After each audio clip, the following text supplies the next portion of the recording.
Vizianagaram TDP కార్యాలయం అశోక్ బంగ్లాలో కూటమి పార్టీల ఆధ్వర్యంలో పత్రికా సమావేశం నిర్వహించారు. టీడీపీ జిల్లా అధ్యక్షులు కిమిడి నాగార్జున మాట్లాడుతూ ఎమ్మెల్సీ బొత్స సత్యనారాయణ ఏపీ శాసన మండలిలో చెప్పులు వేసుకుని వెంకటేశ్వర స్వామి ఫోటో ఎత్తుపట్టుకుని నిరూపిస్తే రాజీనామా చేస్తామన్నారు. అది నిరూపణ అయింది కావున రాజీనామా చేయాలని వారు డిమాండ్ చేశారు. కార్యక్రమంలో నెల్లిమర్ల ఎమ్మెల్యే లోకం మాధవి, బీజేపీ జిల్లా అధ్యక్షులు రాజేష్ వర్మ, ఎమ్మెల్సీ కావలి గ్రీష్మ పాల్గొన్నారు.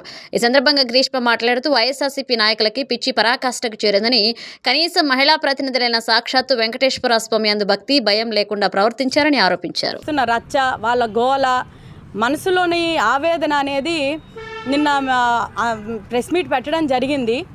అయితే ఒక్కొక్క రోజు ఒక్కొక్క రకంగా మాట్లాడుతూ ఉన్నారు. ప్రతిరోజు ఏదో ఒక ఇష్యూ తీసుకొని వచ్చి మెయిన్ సబ్జెక్ట్ డైవర్ట్ చేస్తున్నారు. సభా సాంప్రదాయాలు మర్చిపోయారు, సభా సమయాన్ని వేస్ట్ చేస్తున్నారు. అలా రోజుకొక ఎజెండా తీసుకొని వస్తూ అసలు ఏ ప్రశ్నోత్తరాలు అవనివ్వడం లేదు, 0 అవర్ అవనివ్వడం లేదు.